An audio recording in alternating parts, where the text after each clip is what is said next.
Can you not hear the music?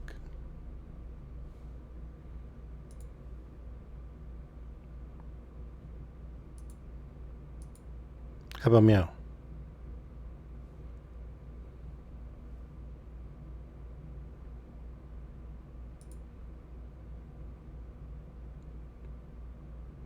Is it working now? Huh.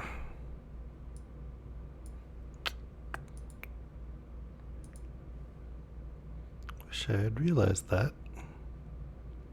Oops. Hey, Panda.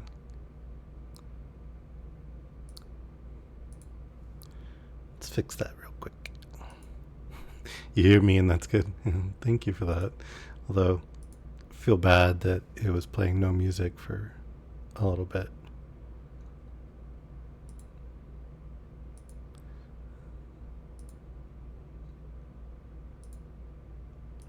I promised the music app was playing.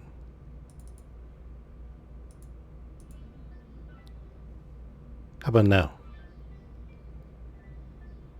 We got music now?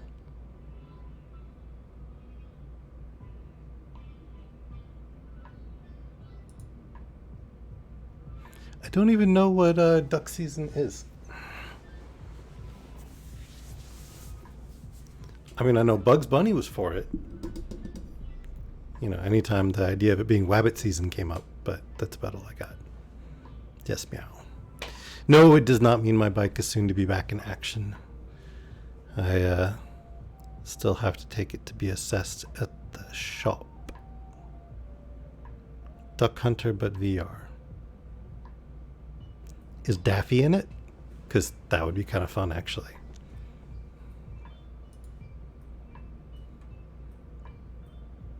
You were lied to? What were you lied to about? Who lied to you? How dare they? Also, Kivol, thank you for the follow. I think you followed from Ish's stream a couple days ago, but this is the first chance I had to say thank you. So if you happen to listen to this VOD, or if you're listening now, thank you very much for the follow. Appreciate it.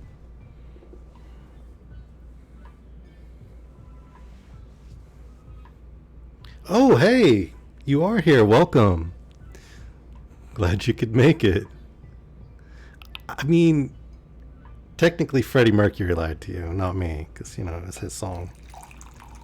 But let me get my tea poured, and we'll get started, if Vela can ever forgive me. Also, I am certain that there are people nearby you racing bicycles, just not me. And even if my bicycle was working, it wouldn't be racing near you, because, you know, that would be geographically improbable.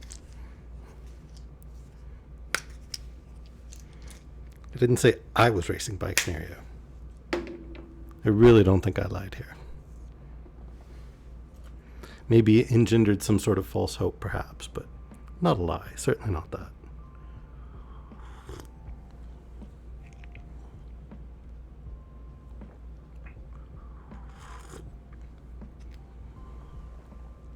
Sorry. Tea is very hot, but I also forgot to take my meds earlier, so needed to take those before we got started. Speaking of broken things, Sisyphus still broken. So, book cover, but that's about it. Yeah. Yeah, I don't have a bike right now either, Kibble. I mean, technically I have something that should be a bike, but it doesn't work, so therefore, not really a bike. I mean, the form of a bike without the function. Alright, let's see. So when we left off, Beauty had been sold to a cabbie, a London cab driver for horse-drawn cabs. And we'd learned a little bit about his life, and the cab driver seemed really quite a decent fellow, especially compared to some of the others that he was contrasted against. There was an old war horse that was his partner, stablemate, that we got to learn a little bit about, who'd been in the Crimean War as a cavalry mount, and whose original master had been shot off of his back. So today we will be on chapter 39. Oh, hey, there you go, Vela. National Bike Race. Bicycle races are definitely coming your way.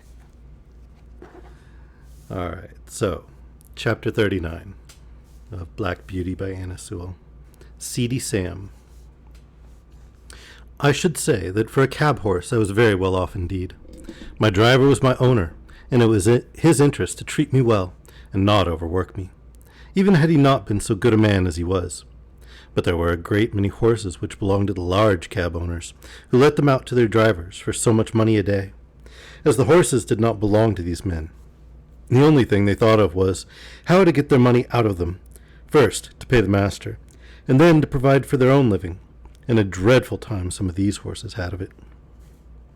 Of course I understood but little, but it was often talked over on the stand, and the governor, who was a kind-hearted man and fond of horses, would sometimes speak up if one came in very much jaded or ill-used. One day a shabby, miserable-looking driver, who went by the name of Seedy Sam, brought in his horse looking dreadfully beat, and the governor said, "You and your horse look more fit for the police station than for this rank." The man flung his tattered rug over the horse, turned full round upon the governor, and said, in a voice that sounded almost desperate, "If the police have any business with the matter, it ought to be with the masters who charge us so much, or with the fares that are fixed so low. If a man has to pay 18 shillings a day for the use of a cab and 2 horses, as many of us have to do in the season, and must make that up before we earn a penny for ourselves, I say 'tis more than hard work. 9 shillings a day to get out of each horse, before you begin to get your own living.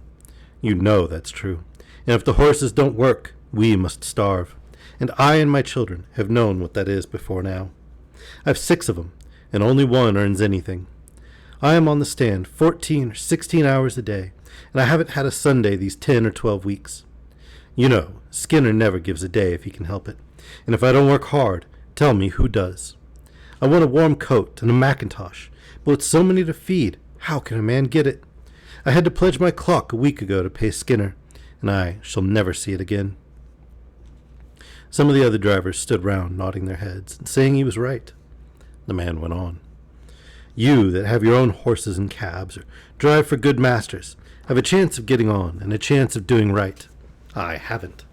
We can't charge more than 6 pence a mile after the first, within the 4-mile radius. This very morning I had to go a clear 6 miles, and only took 3 shillings. I could not get a return fare, and had to come all the way back. There's 12 miles for the horse, and 3 shillings for me. After that I had a 3-mile fare, and there were bags and boxes enough to have brought in a many good 2 pences, if they had been put outside. But you know how people do. All that could be piled up inside on the front seat were put in, and 3 heavy boxes went on the top. That was 6 pence, and the fare 1 and 6 pence. Then I got a return for 1 shilling. Now, that makes 18 miles for the horse, and 6 shillings for me. There's 3 shillings still for that horse to earn, and 9 shillings for the afternoon horse, before I touch a penny. Of course, it's not always so bad as that, but you know how it often is, and I say 'tis a mockery to tell a man that he must not overwork his horse, for when a beast is downright tired, there's nothing but the whip that will keep his legs a-going. You can't help yourself. You must put your wife and children before the horse. The masters must look to that. We can't. I don't ill-use my horse for the sake of it. None of you can say I do. There's wrong lays somewhere. Never a day's rest. Never a quiet hour with the wife and children. I often feel like an old man, although I'm only 45. You know how quick some of the gentry are to suspect us of cheating and overcharging. Why, they stand with their purses in their hands, counting it over to a penny, and looking at us as if we were pickpockets.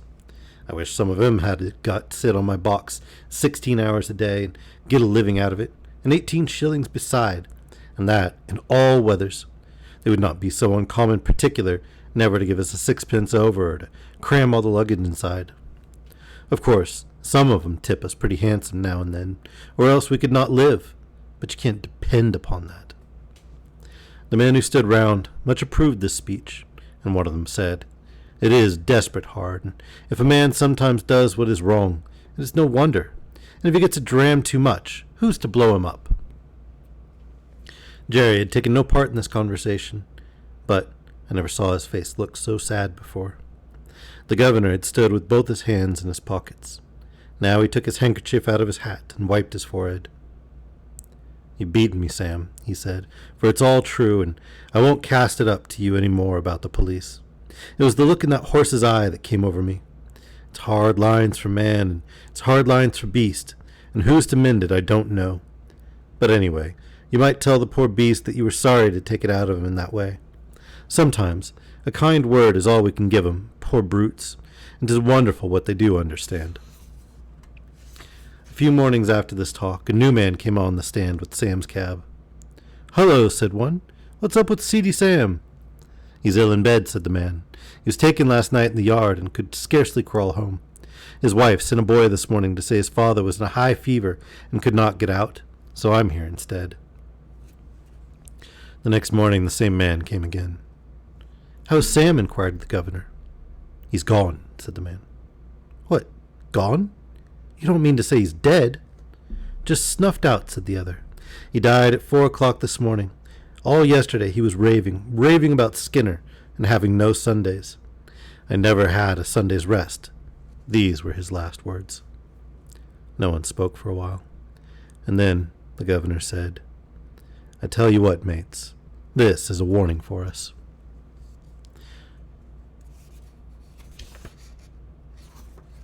Chapter 40. Poor Ginger. One day, whilst our cab and many others were waiting outside one of the parks, where a band was playing, a shabby old cab drove up beside ours. The horse was an old, worn-out chestnut with an ill-kept coat and bones that showed plainly through it. The knees knuckled over, and the forelegs were very unsteady. I had been eating some hay, and the wind rolled a little lock of it that way, and the poor creature put out her long, thin neck and picked it up, and then turned round and looked about for more. There was a hopeless look in the dull eye that I could not help noticing. And then, as I was thinking where I had seen that horse before, she looked full at me and said, "Black Beauty, is that you?" It was Ginger, but how changed. The beautifully arched and glossy neck was now straight and lank and fallen in. The clean, straight legs and delicate fetlocks were swelled. The joints were grown out of shape with hard work. The face, that was once so full of spirit and life, was now full of suffering, and I could tell by the heaving of her sides and her frequent cough how bad her breath was. Our drivers were standing together a little way off, so I sidled up to her a step or two, that we might have a little quiet talk. It was a sad tale that she had to tell. After a 12 months' run-off at Earl's Hall, she was considered to be fit for work again, and was sold to a gentleman. For a little while she got on very well, but after a longer gallop than usual, the old strain returned, and after being rested and doctored, she was again sold. In this way she changed hands several times, but always getting lower down. "And so at last," said she, "I was bought by a man who keeps a number of cabs and horses, and lets them out. You look well off, and I'm glad of it, but I could not tell you what my life has been. When they found out my weakness, they said I was not worth what they gave for me, and that I must go into one of the low cabs, and just be used up. That is what they are doing, whipping and working with never one thought of what I suffer. They paid for me, and must get it out of me, they say. The man who hires me now pays a deal of money to the owner every day, and so he has got to get it out of me too. So it's all the week round and round, with never a Sunday's rest." I said, "You used to stand up for yourself if you were ill-used." "Ah," she said, "I did once, but it's no use. Men are the strongest, and if they are cruel and have no feeling, there's nothing that we can do but just bear it on and on to the end. I wish the end was come. I wish I was dead. I've seen dead horses, and I am sure they do not suffer pain. I wish I may drop down dead at my work, and not be sent off to the knackers." I was very much troubled, and I put my nose up to hers, but I could say nothing to comfort her. I think she was pleased to see me, for she said, "You are the only friend I ever had." Just then her driver came up, and with a tug at her mouth, backed her out of the line and drove off, leaving me very sad indeed. A short time after this, a cart with a dead horse in it passed our cable stand. The head hung out of the cart tail, the lifeless tongue was slowly dropping with blood, and the sunken eyes. but I can't speak of them. The sight was too dreadful. It was a chestnut horse with a long, thin neck. I saw a white streak down the forehead. I believe it was Ginger. I hoped it was, for then her troubles would be over. Oh, if men were more merciful, they would shoot us before we came to such misery. Chapter 41. The Butcher. I saw a great deal of trouble amongst horses in London, and much of it that might have been prevented by a little common sense. We horses do not mind hard work if we are treated reasonably, and I am sure there are many driven by quite poor men who have a happier life than I had, when I used to go in the Countess of W.'s carriage, with my silver-mounted harness and high feeding. It often went to my heart to see how the little ponies were used, straining along with heavy loads, or staggering under heavy blows from some low, cruel boy. Once I saw a little gray pony with a thick mane and a pretty head, and so much like Merrylegs that if I had not been in harness I should have neighed to him. He was doing his best to pull a heavy cart, while a strong, rough boy was cutting him under the belly with his whip, and chucking cruelly at his little mouth. Could it be Merrylegs? It was just like him. But then, Mr. Blomefield was never to sell him, and I think he would not do it. But this might have been quite as good a little fellow, and had as happy a place when he was young. I often noticed the great speed at which butchers' horses were made to go, though I did not know why it was so, till one day, when we had to wait some time in St. John's Wood. There was a butcher shop next door, and as we were standing, a butcher's cart came dashing up at a great pace. The horse was hot and much exhausted. He hung his head down, while his heaving sides and trembling legs showed how hard he had been driven. The lad jumped out of the cart and was getting the basket, when the master came out of the shop, much displeased. After looking at the horse, he turned angrily to the lad. "How many times shall I tell you not to drive this way? You ruined the last horse, and broke his wind, and you are going to ruin this in the same way. If you were not my own son, I would dismiss you on the spot. It is a disgrace to have a horse brought to the shop in a condition like that. You are liable to be taken up by the police for such driving, and if you are, you need not look to me for bail, for I have spoken to you till I am tired. You must look out for yourself." During the speech, the boy had stood by, sullen and dogged, but when his father ceased, he broke out angrily. It wasn't his fault, and he wouldn't take the blame. He was only going by orders all the time. "You always say, 'Now be quick, now look sharp,' and when I go to the houses, one wants a leg of mutton for an early dinner, and I must be back with it in a quarter of an hour. Another cook had forgotten to order the beef. I must go and fetch it and be back in no time, or the mistress will scold. And the housekeeper says they have company coming unexpectedly, and must have some chops sent up directly. And the lady at number 4 in the Crescent never orders her dinner till the meat comes in for lunch, and it's nothing but hurry, hurry all the time. If the gentry would think of what they want, and order their meat the day before, there need not be this blow-up." "I wish to goodness they would," said the butcher. "It would save me a wonderful deal of harass, and I could suit my customers much better if I knew beforehand. But there, what's the use of talking? Whoever thinks of a butcher's convenience or a butcher's horse? Now then, take him in and look to him well. Mind, he does not go out again today, and if anything else is wanted, you must carry it yourself in the basket." With that he went in, and the horse was led away. But all boys are not cruel. I've seen some as fond of their pony or donkey as if it had been a favorite dog. And the little creatures have worked away as cheerfully and willingly for their young drivers as I work for Jerry. It may be hard work sometimes, but a friend's hand and voice make it easy. There was a young coster boy who came up our street with greens and potatoes. He had an old pony, not very handsome, but the cheerfulest and pluckiest little thing I ever saw, and to see how fond those two were of each other was a treat. The pony followed his master like a dog, and when he got into his cart, would trot off without a whip or a word, and rattle down the street as merrily as if he had come out of the Queen's stables. Jerry liked the boy and called him Prince Charlie, for he said he would make a king of drivers some day. There was an old man, too, who used to come up our street with a little coal cart. He wore a coal heaver's hat and looked rough and black. He and his old horse used to plod together along the street, like two good partners who understood each other. The horse would stop of his own accord at the doors where they took coal of him. He used to keep one ear bent toward his master. The old man's cry could be heard up the street long before he came near. I never knew what he said, but the children called him Old Barahoo, for it sounded like that. Polly took her coal of him and was very friendly, and Jerry said it was a comfort to think how happy an old horse might be in a poor place.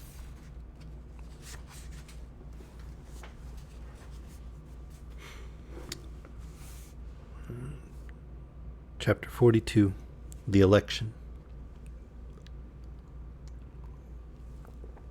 As we came into the yard one afternoon, Polly came out. "Jerry, I've had Mr. B here asking about your vote, and he wants to hire your cab for the election. He will call for an answer." "Well, Polly, you may say that my cab will be otherwise engaged. I should not like to have it pasted over with their great bills, and as to make Jack and Captain race about to the public houses to bring up half-drunken voters, why, I think 'twould be an insult to the horses. No, I shan't do it." "I suppose you'll vote for the gentleman. He said he was of your politics." "So he is in some things, but I shall not vote for him, Polly. You know what his trade is." "Yes. Well, a man who gets rich by that trade may be all very well in some ways, but he is blind as to what working men want. I could not in my conscience send him up to make the laws. I dare say they'll be angry, but every man must do what he thinks to be the best for his country." On the morning before the election, Jerry was putting me into the shafts when Dolly came into the yard sobbing and crying, with her little blue frock and white pinafore spattered all over with mud. "Why, Dolly, what is the matter?" "Those naughty boys," she sobbed, "have thrown the dirt all over me and called me a little ragga. "They called her a little blue ragamuffin, father," said Harry, who ran in looking very angry. "But I have given it to them. They won't insult my sister again. I've given them a thrashing they will remember. A set of cowardly, rascally, orange blackguards." Jerry kissed the child and said, "Run in to your mother, my pet, and tell her I think you had better stay at home today and help her." Then, turning gravely to Harry, "My boy, I hope you will always defend your sister, and give anybody who insults her a good thrashing. That's as it should be. But mind, I won't have any election blackguarding on my premises. There are as many blue blackguards as there are orange, and as many white as there are purple, or any other color, and I won't have any of my family mixed up with it. Even women and children are ready to quarrel for the sake of a color, and not 1 in 10 knows what it's about." "Why, father, I thought blue was for liberty." "My boy, liberty does not come from colors. They only show party, and all the liberty you can get out of them is liberty to get drunk at other people's expense, liberty to ride to the poll in a dirty old cab, liberty to abuse anyone that does not wear your color, and to shout yourself hoarse at what you only half understand. That's your liberty." "Oh, father, you're laughing." "No, Harry, I'm serious, and I'm ashamed to see how men go on that ought to know better. An election is a very serious thing. At least, it ought to be, and every man ought to vote according to his conscience, and let his neighbor do the same." Chapter 43, A Friend in Need. I don't think we'll finish today, but definitely tomorrow. At last came the election day. There was no lack of work for Jerry and me. First came a stout, puffy gentleman with a carpet bag. He wanted to go to the Bishopsgate station. Then we were called by a party who wished to be taken to the Regent's Park. And next we were wanted in a side street, where a timid, anxious old lady was waiting to be taken to the bank. There we had to stop to take her back again, and just as we had set her down, a red-faced gentleman with a handful of papers came running up out of breath, and before Jerry could get down, had opened the door, popped himself in, and called out, "Bow Street Police Station! Quick!" So off we went with him, and when after another turn or two we came back, there was no other cab on the stand. Jerry put on my nose bag, for as he said, we must eat when we can on such days as these, so munch away, Jack, and make the best of your time, old boy. I found I had a good feed of crushed oats, wetted up with a little bran. This would be a treat any day, but was especially refreshing then. Jerry was so thoughtful and kind. What horse would not do his best for such a master? Then he took out one of Polly's meat pies, and, standing near me, he began to eat it. The streets were very full, and the cabs with the candidates' colors on them were dashing about through the crowd as if life and limb were of no consequence. We saw 2 people knocked down that day, and one was a woman. The horses were having a bad time of it, too, poor things. But the voters inside thought nothing of that. Many of them were half drunk, hurrahing out of the cab windows if their own party came by. It was the first election I had seen, and I don't want to be in another, though I have heard things are better now. Jerry and I had not eaten many mouthfuls before a poor young woman carrying a heavy child came along the street. She was looking this way and that way and seemed quite bewildered. Presently she made her way up to Jerry and asked if he could tell her the way to St. Thomas Hospital and how far it was to get there. She had come from the country that morning, she said, in a market cart. She did not know about the election and was quite a stranger in London. She got an order for the hospital for her little boy. The child was crying with a feeble, pining cry. Poor little fellow, she said. He suffers a deal of pain. He's 4 years old and can't walk any more than a baby. But the doctor said if I could get him into the hospital, he might get well. Pray, sir, how far is it? And which way is it? Why, missus, said the Jerry, you can't get there walking through crowds like this. Why, it's 3 miles away, and that child is heavy. Yes, bless him, he is, but I'm strong, thank God. And if I knew the way, I think I should get on somehow. Please tell me the way. You can't do it, said Jerry. You might be knocked down and the child be run over. Now look here, just get into this cab and I'll drive you safe to the hospital. Don't you see the rain is coming on? No, sir, no, I can't do that. Thank you, I've only just enough money to get back with. Please, tell me the way. Look you here, miss, said Jerry. I've got a wife and dear children at home, and I know a father's feelings. Now get you into that cab and I'll take you there for nothing. I'd be ashamed of myself to let a woman and a sick child run a risk like that. Heaven bless you, said the woman, and burst into tears. There, cheer up, my dear. I'll soon take you there. Come, let's put you inside. As Jerry went to open the door, 2 men with colors in their hats and buttonholes ran up calling out, Cab! Engaged, cried Jerry, but one of the men, pushing past the woman, sprang into the cab, followed by the other. Jerry looked as stern as a policeman. This cab is already engaged, gentlemen, by that lady. Lady, said one of them. Oh, she can wait. Our business is very important. Besides, we were in first. It's our right, and we shall stay in. A droll smile came over Jerry's face as he shut the door upon them. All right, gentlemen. Pray stay in as long as it suits you. I can wait whilst you rest yourselves. And turning his back upon them, he walked up to the young woman who was standing near me. They'll soon be gone, he said, laughing. Don't trouble yourself, my dear.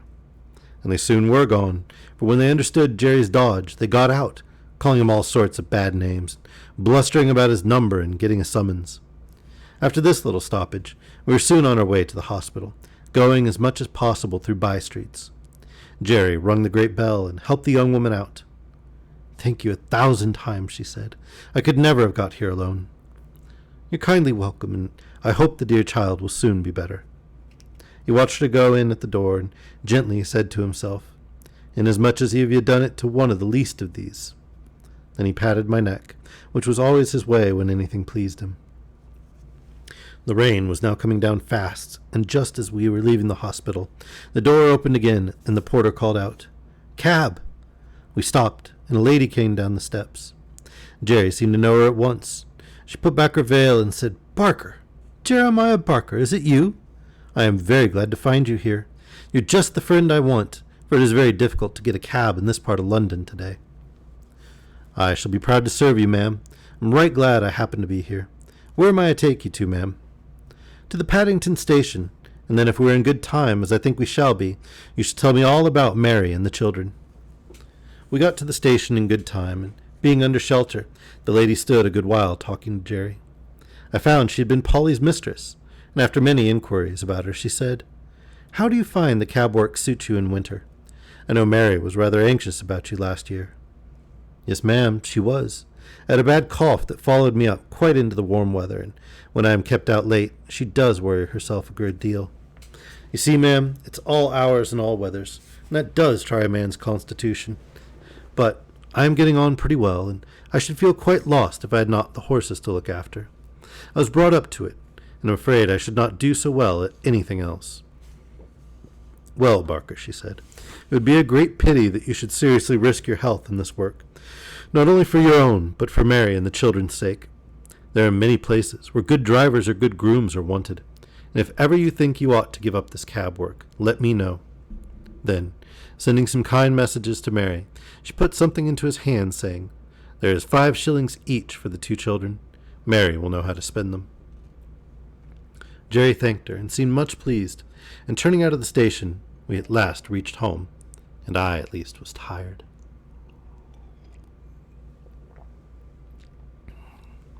Chapter 44. Old Captain and his successor.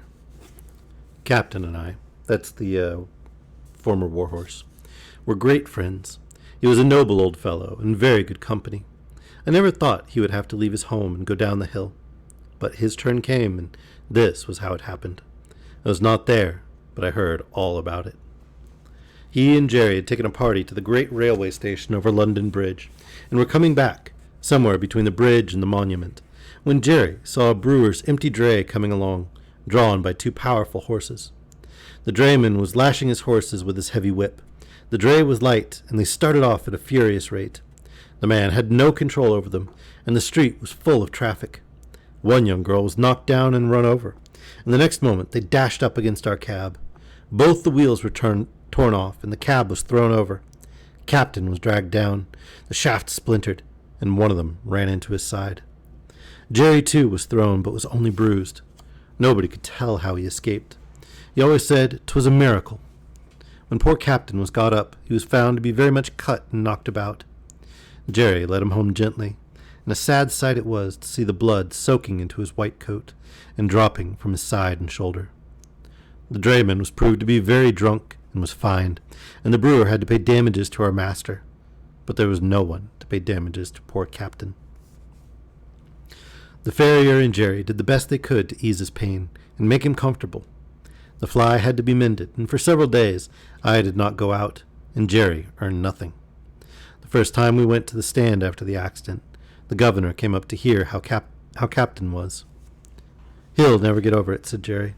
"At least not for my work," so the farrier said this morning. "He says he may do for carting and that sort of work. This put me out very much. Carting indeed. I've seen what horses come to at that work round in London.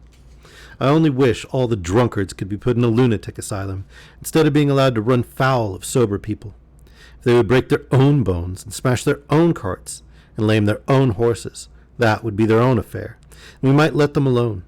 But it seems to me that the innocent always suffer. And then they talk about compensation.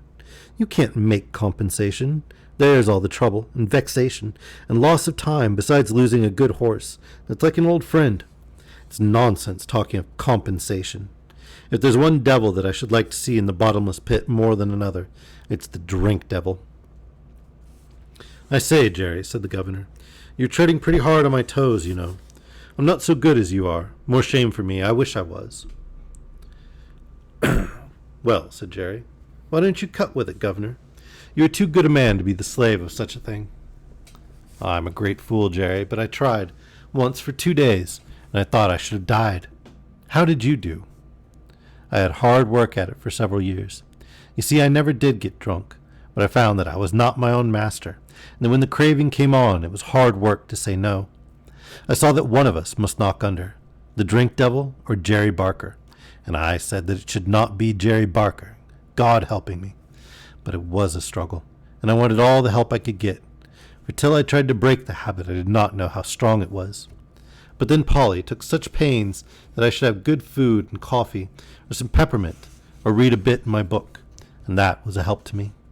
Sometimes I had to say over and over to myself, 'Give up the drink or lose your soul. Give up the drink or break Polly's heart.' But thanks be to God and my dear wife, my chains were broken, and now for 10 years I have not tasted a drop, and never wish for it."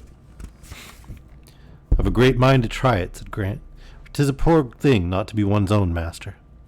"Do, governor, do. You'll never repent it, and what a help it would be to some of the poor fellows in our rank if they saw you do without it.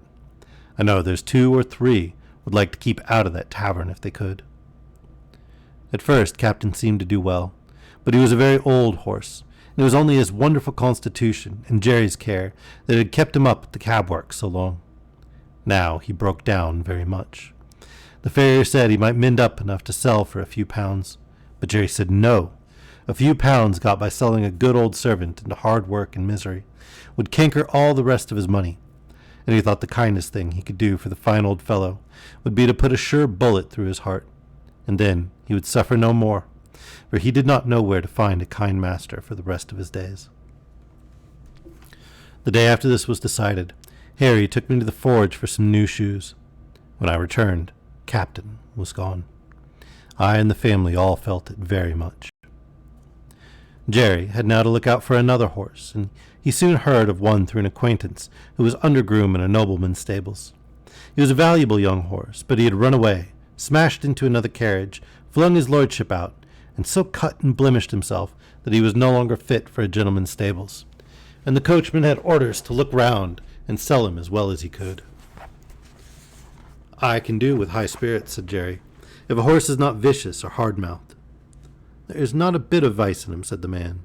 His mouth is very tender, and I think myself that was the cause of the accident.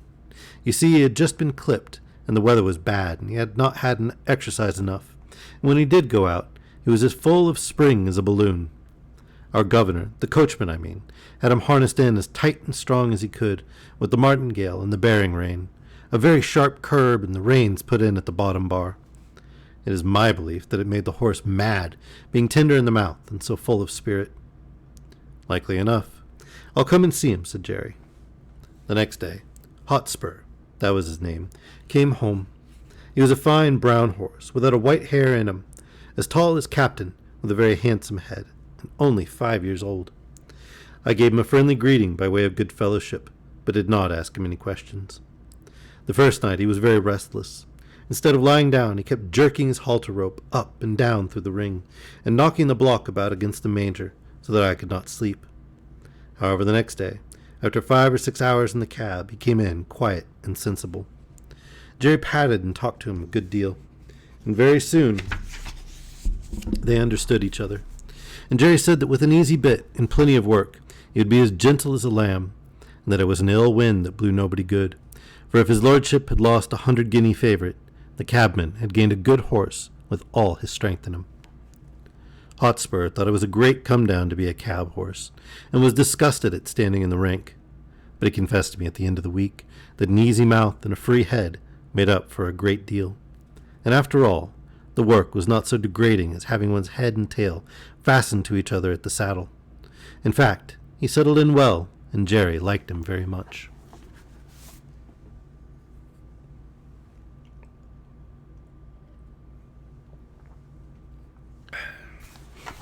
Chapter 45.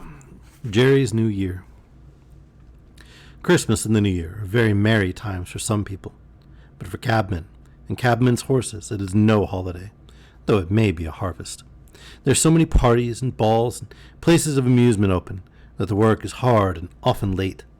Sometimes driver and horse have to wait for hours in the rain or frost, shivering with cold, whilst the merry people within are dancing away to the music. I wonder if the beautiful ladies ever think of the weary cabman waiting on his box and his patient beast standing till his legs get stiff with cold. I had now most of the evening work, as I was well accustomed to standing, and Jerry was also more afraid of Hotspur taking cold. We had a great deal of late work in the Christmas week, and Jerry's cough was bad. But however late we were, Polly sat up for him, and came out with the lantern to meet him, looking anxious and troubled. On the evening of the New Year, we had to take 2 gentlemen to a house in one of the West End squares. We set them down at 9 o'clock, and were told to come again at 11. But, said one of them, as it is a card party, you may have to wait a few minutes, but don't be late. As the clock struck 11, we were at the door, for Jerry was always punctual. The clock chimed the quarters, 1, 2, 3, and then struck 12. But the door did not open. The wind had been very changeable, with squalls of rain during the day, but now it came on sharp, driving sleet, which seemed to come all the way round. It was very cold, and there was no shelter. Jerry got off his box, and came and pulled one of my cloths a little more over my neck. Then he took a turn or two up and down, stamping his feet. Then he began to beat his arms, but that set him off coughing. So he opened the cab door and sat at the bottom with his feet on the pavement, and was a little sheltered. Still, the clock chimed the quarters, and no one came. At 12:30 he rang the bell and asked the servant if he would be wanted that night. "Oh, yes, you'll be wanted, safe enough," said the man. "You must not go. It will soon be over." And again Jerry sat down, but his voice was so hoarse I could hardly hear him. At 1:15 the door opened, and the 2 gentlemen came out, They got into the cab without a word and told Jerry where to drive. That was nearly 2 miles. My legs were numb with cold, and I thought I should have stumbled. When the men got out, they never said they were sorry to have kept us waiting so long, but were angry at the charge. However, as Jerry never charged more than was his due, so he never took less, and they had to pay for the 2 hours and a quarter waiting. But it was hard-earned money to Jerry. At last we got home. He could hardly speak, and his cough was dreadful. Polly asked no questions, but opened the door and held the lantern for him. "Can't I do something?" she said. "Yes, get Jack something warm, and then boil me some gruel." This was said in a hoarse whisper. He could hardly get his breath, but he gave me a rub-down as usual, and even went up into the hayloft for an extra bundle of straw for my bed. Polly brought me a warm mash that made me comfortable, and then they locked the door. It was late the next morning before anyone came, and then it was only Harry. He cleaned us and fed us and swept out the stalls. Then he put the straw back again as if it was Sunday. He was very still, and neither whistled nor sang. At noon he came again and gave us our food and water. This time Dolly came with him. She was crying, and I could gather from what they said that Jerry was dangerously ill, and the doctor said it was a bad case. So 2 days passed, and there was great trouble indoors. We only saw Harry, and sometimes Dolly. I think she came for company, for Polly was always with Jerry, and he had to be kept very quiet. On the 3rd day, whilst Harry was in the stable, a tap came at the door, and Governor Grant came in.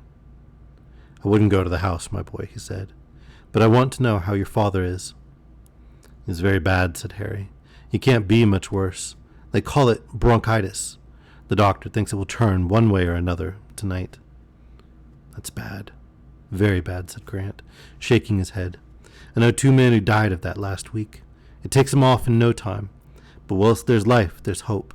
So you must keep up your spirits." "Yes," said Harry quickly, "and the doctor said that father had a better chance than most men, because he didn't drink. He said yesterday the fever was so high that if father had been a drinking man, it would have burnt him up like a piece of paper. But I believe he thinks he will get over it. Don't you think he will, Mr. Grant?"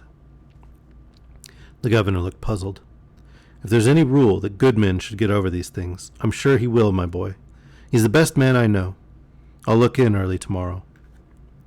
Early next morning he was there. "Well," said he. "Father is better," said Harry. "Mother hopes he will get over it." "Thank God," said the governor. "And now you must keep him warm and keep his mind easy, and that brings me to the horses. You see, Jack will be all the better for the rest of the week or 2 in a warm stable, and you can easily take him a turn up and down the street to stretch his legs. But this young one, if he does not get work, he will soon be all up on end, as you may say, and will be rather too much for you, and when he does go out there will be an accident." "It's like that now," said Harry. "I've kept him short of corn, but he's so full of spirit, I don't know what to do with him." "Just so," said Grant. "Now look here.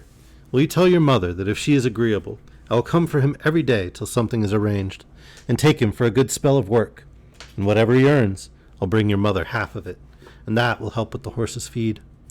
Your father is in a good club, I know, but that won't keep the horses, and they'll be eating their heads off all this time. I'll come at noon and hear what she says." And without waiting for Harry's thanks, he was gone.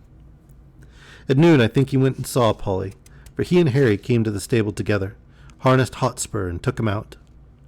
For a week or more he came for Hotspur, and when Harry thanked him or said anything about his kindness, he laughed it off, saying it was all good luck for him, for his horses were wanting a little rest, which they would not otherwise have had.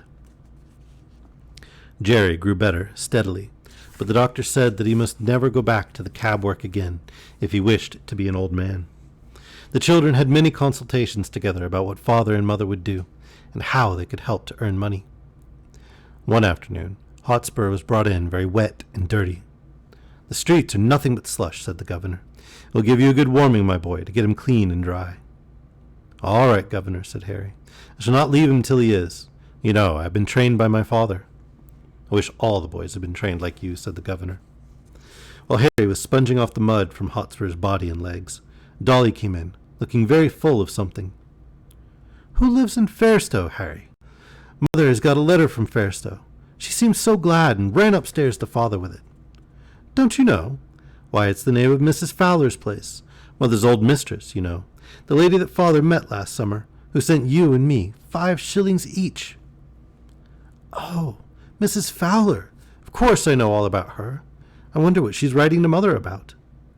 "Mother wrote to her last week," said Harry. "You know, she told Father that if he ever gave up the cab work, she would like to know. I wonder what she says. Run in and see, Dolly." Harry scrubbed away at Hotspur with a hush, hush, like any old ostler. In a few minutes, Dolly came dancing into the stable. "Oh, Harry, there never was anything so beautiful. Mrs. Fowler says we're all to go and live near her.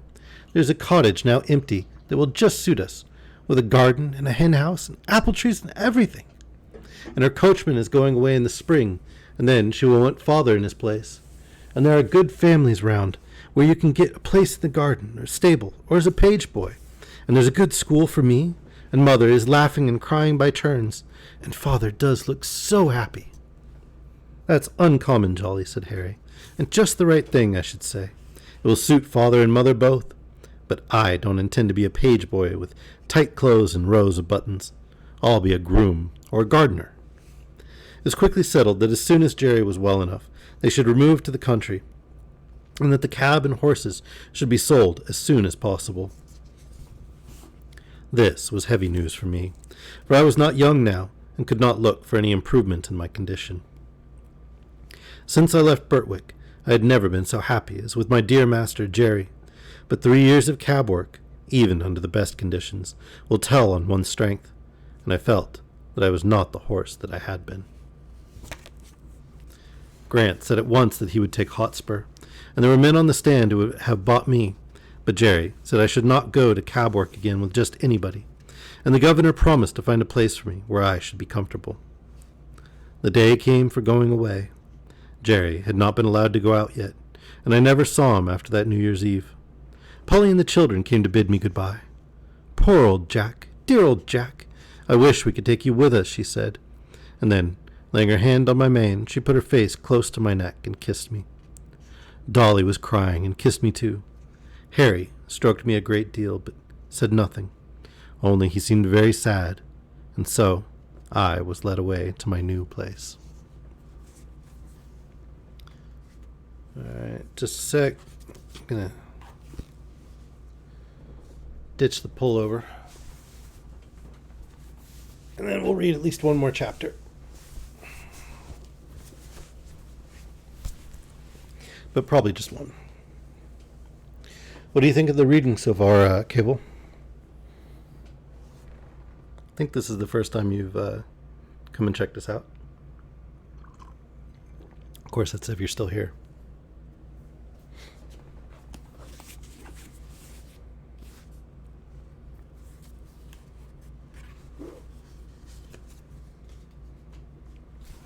All right. Part 4. Chapter 46. Jakes and the Lady. I was sold to a corn dealer and baker, whom Jerry knew, and with him he thought I should have good food and fair work. In the first he was quite right. If my master had always been on the premises, I do not think I should have been overloaded. But there was a foreman who was always hurrying and driving everyone, and frequently when I had quite a full load, he would order something else to be taken on. My carter, whose name was Jakes, often said it was more than I ought to take, but the other always overruled him. 'Twas no use going twice when once would do, and he chose to get the business forward. Jakes, like the other carters, always had the bearing rein up, which prevented me from drawing easily, and by the time I had been there 3 or 4 months, I found the work telling very much on my strength. One day I was loaded more than usual, and part of the road was a steep uphill. I used all my strength, but I could not get on, and was obliged continually to stop. This did not please my driver, and he laid his whip on badly. "Get on, you lazy fellow," he said, "or I'll make you." Again I started the heavy load, and struggled on a few yards. Again the whip came down, and again I struggled forward. The pain of that great cart whip was sharp, but my mind was hurt quite as much as my poor sides. To be punished and abused when I was doing my very best was so hard. It took the heart out of me. A third time he was flogging me cruelly, when a lady stepped quickly up to him and said in a sweet, earnest voice, Oh, pray do not whip your good horse any more. I'm sure he is doing all he can, and the road is very steep. I'm sure he is doing his best. If doing his best won't get this load up, he must do something more than his best. That's all I know, ma'am, said Jakes. But is it not a very heavy load, she said. Yes, too heavy, he said, but that's not my fault. The foreman came just as we were starting, and would have 300 weight more put on to save him trouble, and I must get on with it as well as I can. He was raising the whip again, when the lady said, Pray stop. I think I can help you, if you will let me. The man laughed.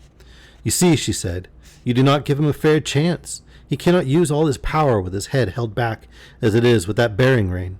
If you would take it off, I am sure he would do better. Do try it, she said persuasively. I should be very glad if you would. Well, well, said Jakes with a short laugh. Anything to please a lady, of course. How far would you wish it down, ma'am? Quite down.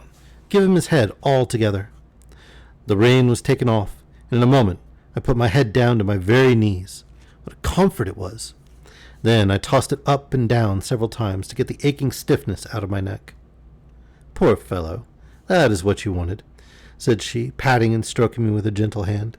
And now, if you will speak kindly to him and lead him on, I believe he will be able to do better. Jakes took the rein. Come on, Blackie. I put down my head and threw my whole weight against the collar. I spared no strength. The load moved on, and I pulled it steadily up the hill, and then stopped to take breath. The lady had walked along the footpath, and now came across into the road. She stroked and patted my neck, as I had not been patted for many a long day. You see, he was quite willing when you gave him the chance. I'm sure he's a fine-tempered creature, and I dare say has known better days. You won't put that rein on again, will you? For he was just going to hitch it up on the old plan. Well, ma'am, I can't deny that having his head has helped him up the hill, and I'll remember it another time, and thank you, ma'am. But if he went without a bearing rein, I should be the laughing-stock of all the carters. It is the fashion, you see. Is it not better, she said, to lead a good fashion than to follow a bad one? A great many gentlemen do not use bearing reins now. Our carriage horses have not worn them for 15 years, and work with much less fatigue than those who have them.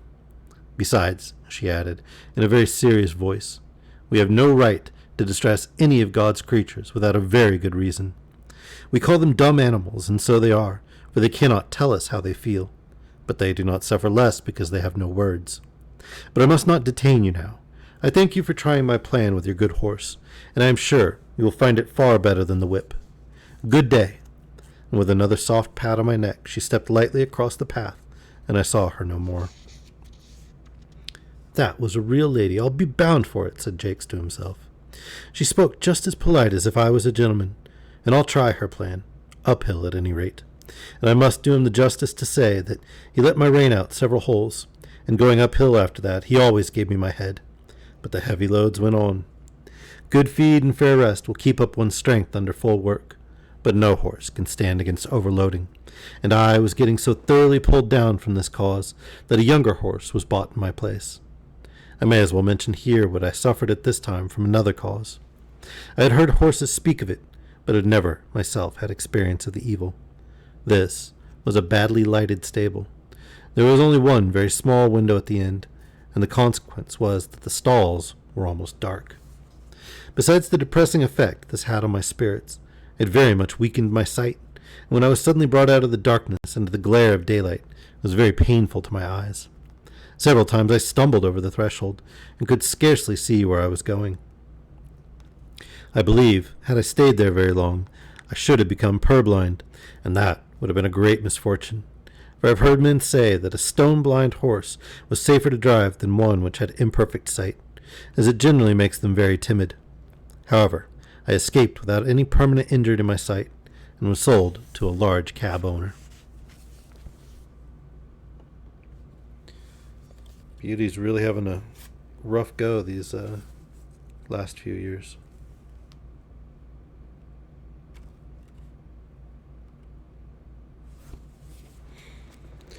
All right, we will finish this book during tomorrow's stream. I hope everyone enjoyed it, even though Beauty's kind of having a rough end to what was a good life for a long time.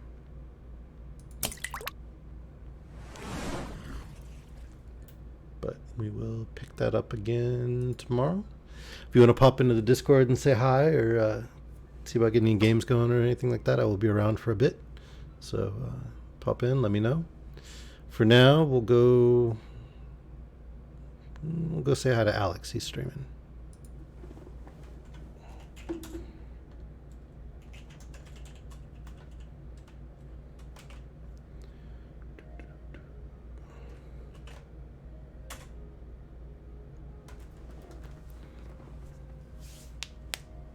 All right. Thank you, everyone, for joining me, and I hope you have a pleasant day, morning, evening, afternoon, midnight, midday, whatever it happens to be, wherever you are. But I have enjoyed having you with me for our reading.